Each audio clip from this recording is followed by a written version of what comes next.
Are you tired of losing before turn 1 has even started? Wait. Shut up! Does your army get blasted off the board before your first movement phase? Or do you feel you're falling behind because you never established board control? In today's video, we're going to fix this. Oh, okay. Hello and welcome to another Tactical Doctrine video. Sorry. I guess I deployed wrong. See what I did there? A bad deployment is unfortunately a sure way for you to lose the game before turn 1 has even started. So in today's video, I want to do a deep dive into everything you have to look out for when it comes to deploying your units. We will be talking about different map types, how the primary and secondary missions can influence your deployment, what questions to ask your deployment before you even put a single model down, and much more.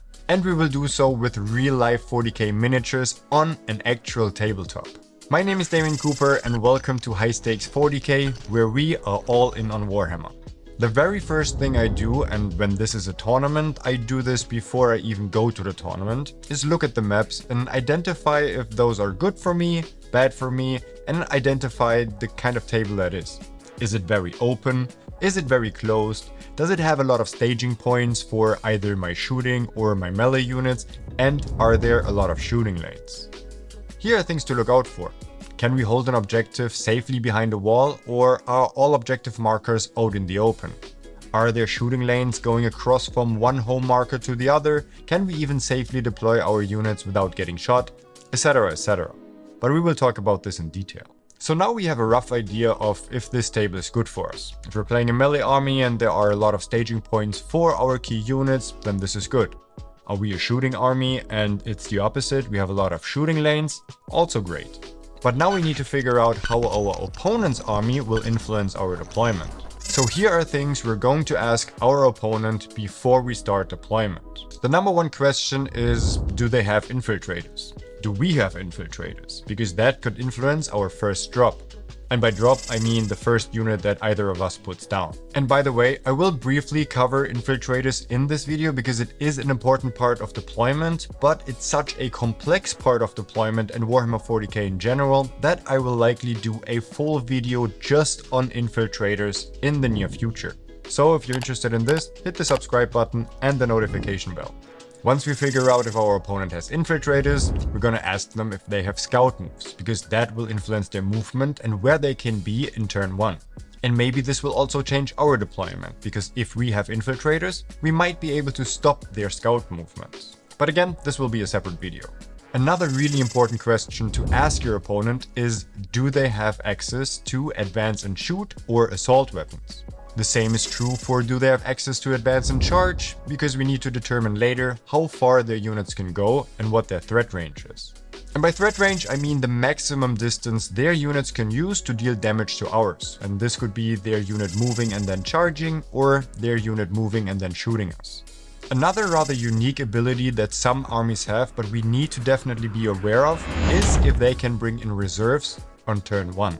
Because this could absolutely mess with our deployment plans. The last question we're going to ask them is if they have any redeploys, meaning that after they have deployed all their units, before we roll off and see who starts, they can just take their units and position them somewhere else, or even put them back in reserves. Now that we have all the information, we'll start actually planning out our deployment.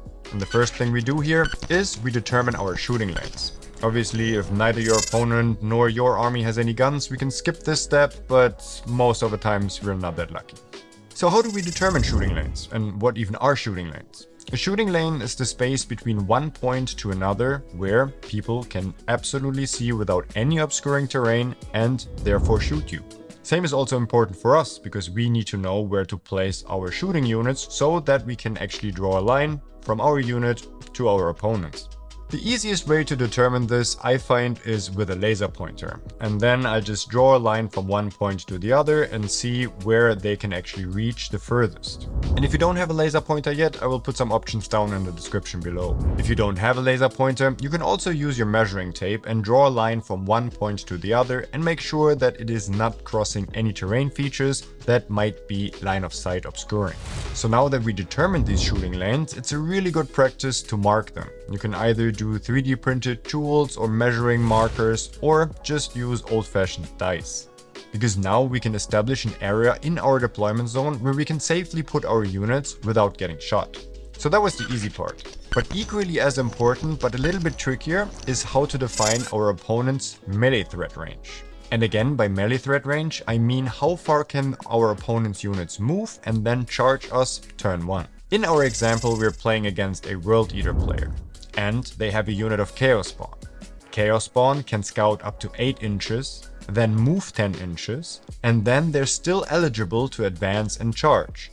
So their maximum threat range is 8-inch scout, plus 10-inch movement, plus 6-inch on an advance, plus 12-inch for a charge. And this is where infiltrators come in really handy, because what we could do if we want to prevent them charging into us at all costs, we put down our infiltrators around 9 inches away from our opponent's Chaos Spawn, so now the Chaos Spawn can't scout at all, because they're not allowed to end their scout movement within 9 inches of our infiltrators. And if we're really sure none of our important units get charged turn 1 by the Chaos Spawn, we can also move block them so that we string them out so that they can scout, they can only move, and then they can charge our infiltrators, but nothing else. But again, different videos. Like and subscribe, do all the things. So let's take a slightly slower unit here, the Khorne Berserkers. They move 10 inches, then they could advance, which is up to 6 inches, and then they could still charge. So here we measure the point from the deployment zone as if they were deployed their Khorne Berserkers right on the line.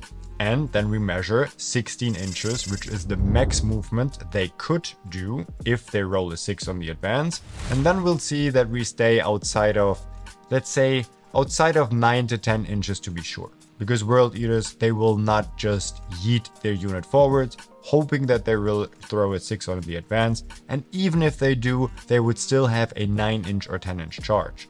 But if we deploy right on the line on certain deployment zones, then we might actually be in charge range turn 1. And this is oftentimes not what we want. But we can't also be too afraid either and take our entire army and deploy it on the edge of the table just so that we don't get charged turn 1. Because sometimes getting charged turn 1 by one unit isn't even the worst thing in the world. And maybe we put a unit that isn't that important and kinda cheap on the front line, so yes, they can go out turn 1, charge the unit of Stormboys for example, but then they will die in our turn, and that is not a good trade for the World Eaters player. So here we need to sometimes do a little bit of a risk-reward assessment. And here's one thing that is really important when trying to figure out these things. Talk to your opponent, because communication is key, and you're playing this game together, not against each other. So I can just deploy my unit here and ask my opponent, do you have a way of shooting it turn 1? Because you don't know all their rules. Maybe they have a fast moving tank that can advance and then can do something to actually get that line of sight onto your unit. Just ask them, because they have to tell you.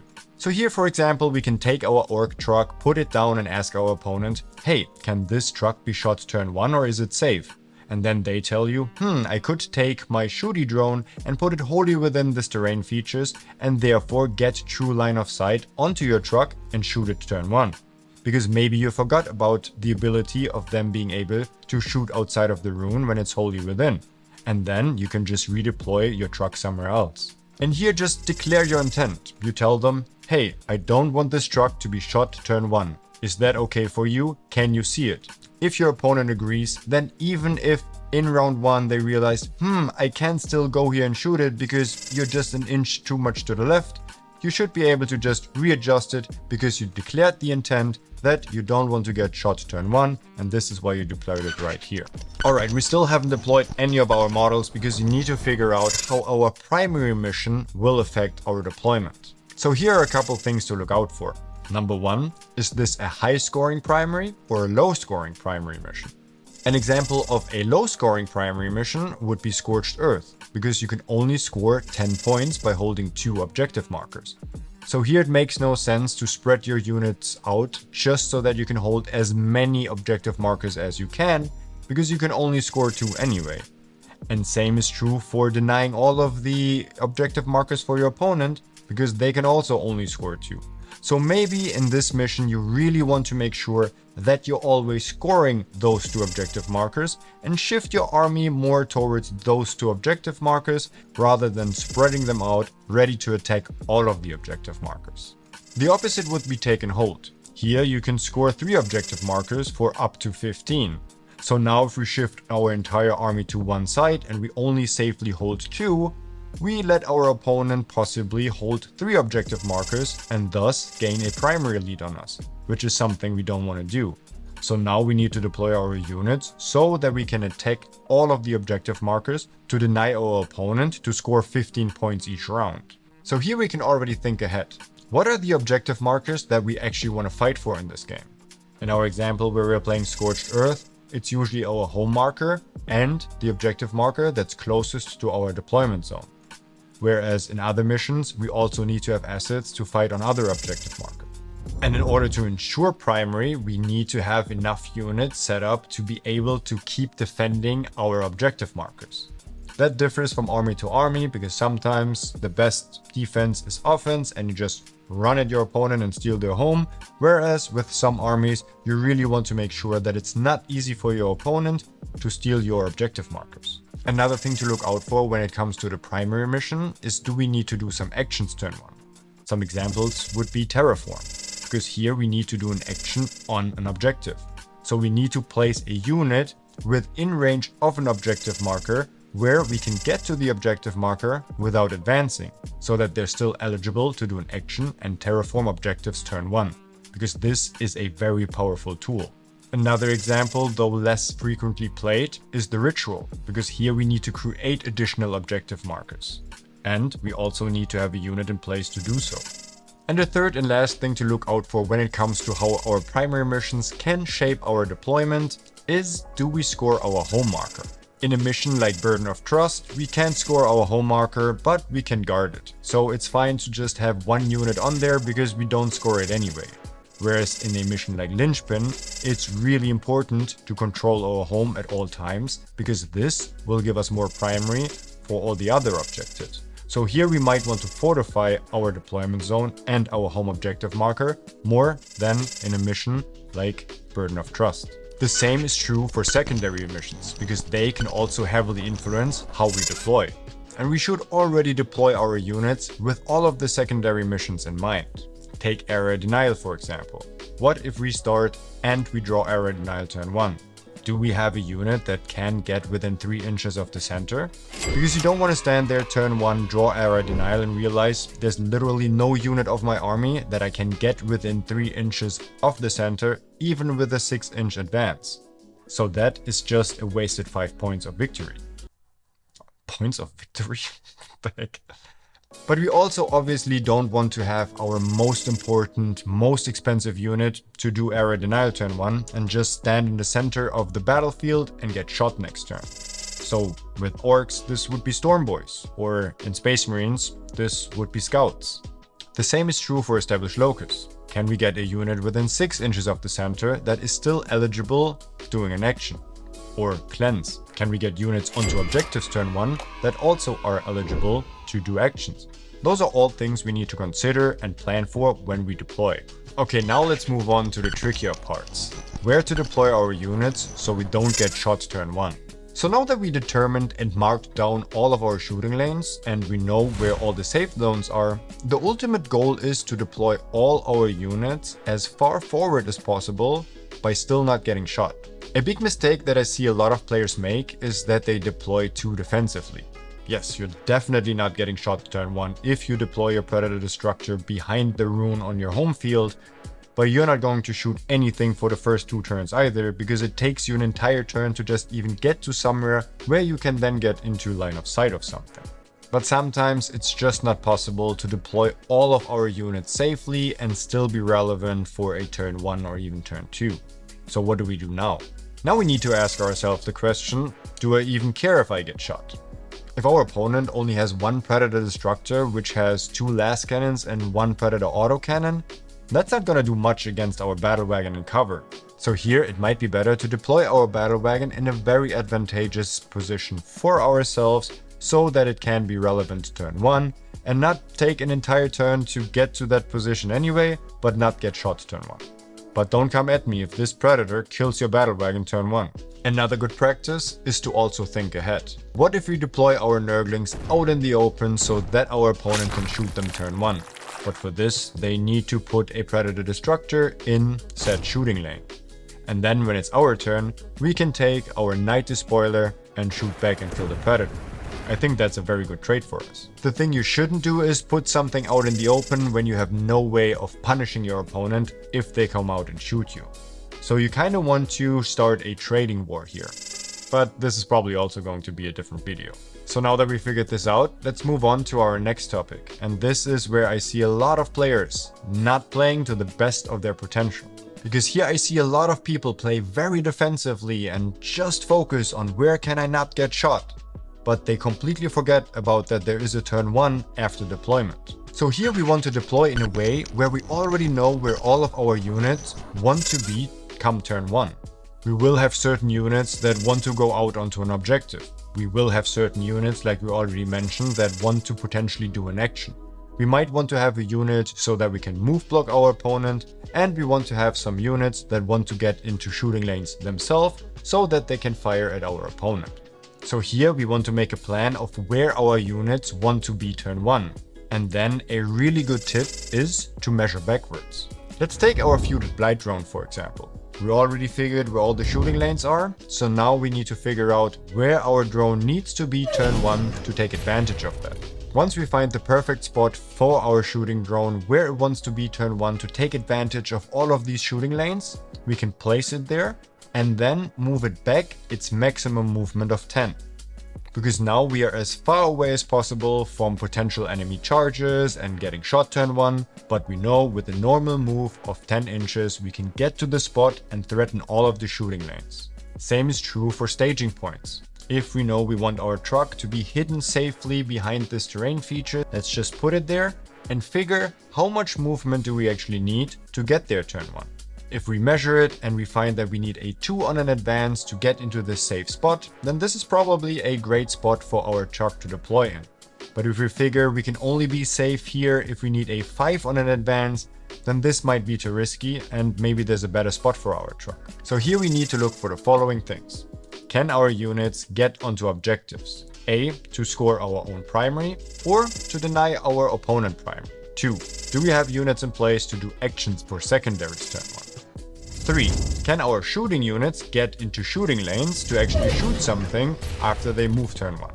And number 4, can our melee units get into a safe spot where they can't get shot turn 1, where they can't get charged turn 1, but they project the threat of charging somebody else and not just be completely irrelevant because they're too far away from all the action. Next up, let's talk a little bit about screening, because this is also a very interesting topic that probably warrants an entire video in and of itself. But here the one thing we already need to think about in deployment is, can we screen our opponent's reserves? Because if they have some units in reserve, especially some that have deep strike, we don't want to have a place for all of our units that just move forward and then we leave a huge gap in our deployment zone so they can just come in turn 2, deep strike their unit and just take our home away from us. So now we already need to think about which units can do that job. And typically I like to have either a very cheap unit that I can just have stand there and do nothing, just screen my opponent's deep strikes, or a fast unit so that I can have them there for turn 1, 2, maybe even 3, but once all the reserves are on the table, we can just move them up quicker to actually be useful. The same is true for screening forward, because maybe we're playing against a very fast melee pressure army like World Eaters, and we want to limit their movement and also screen our own units from getting charged turn 1 or turn 2. So here we need to make sure we have some units that are fast enough and forward deployed enough so that we can put them in front of our valuable units so that they don't get charged. But this is also true when playing against other shooting armies, because sometimes we want to move block a shooting lane. So if we put a unit there, then they can't get their tanks into this shooting lane and thus don't get an angle onto our important units.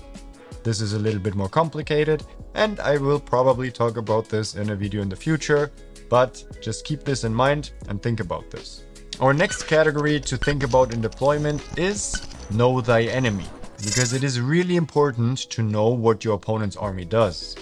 And this is something that usually comes with experience. But as a general thought, you can think about what is the archetype of my opponent's army. Is this a fast, high-pressure melee army, so they will just keep running at me? Or is this more a shooting castle army, where they will just stand back and try to just shoot me off the table from far away and just put out small units here and there to score objectives? Or are we playing against a so-called MSU army, which means minimal-sized units, where they have lots of cheap units and all they do is just be annoying for the entire game? And they will just put lots of OC on all the markers, keep doing this so we don't score any primary. And the big last archetype here would be a jail list, where the entire prerogative of our opponent is to keep us in our deployment zone, and they will throw waves and waves of units at us so that they will jail us. And this is important to know beforehand, because against an army like that, we don't want to put stuff in reserves, because they will probably have all the board control so that we can't actually use them.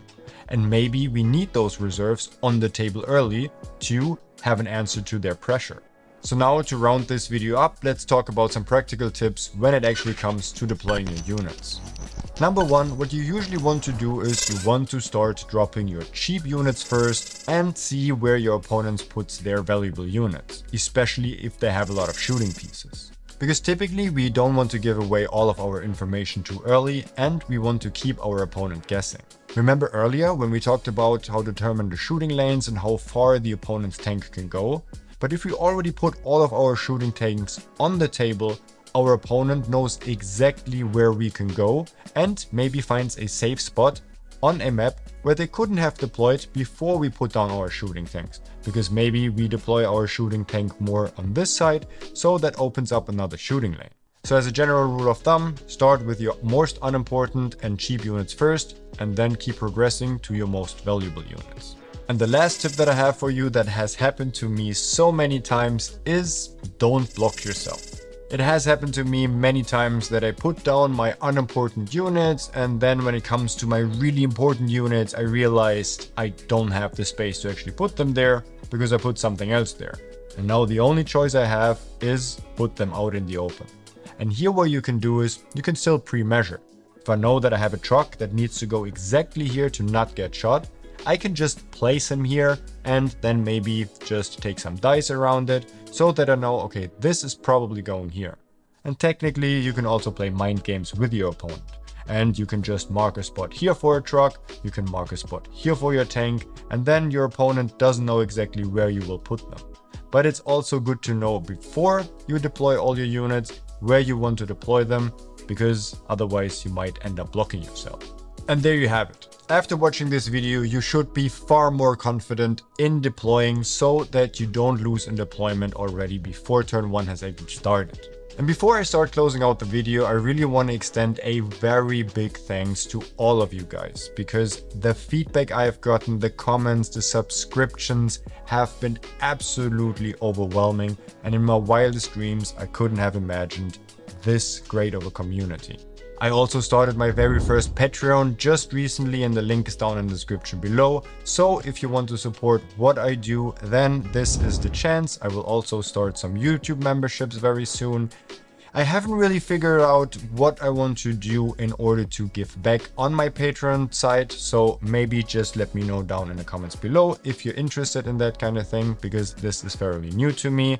But overall, I really do like and appreciate the support. And if you like this video, then please go ahead and actually like this video, because it really helps the channel grow further, and subscribe for more tips, tricks, reviews, and more tactics, because here on High Stakes 40K, we are all in on Warhammer.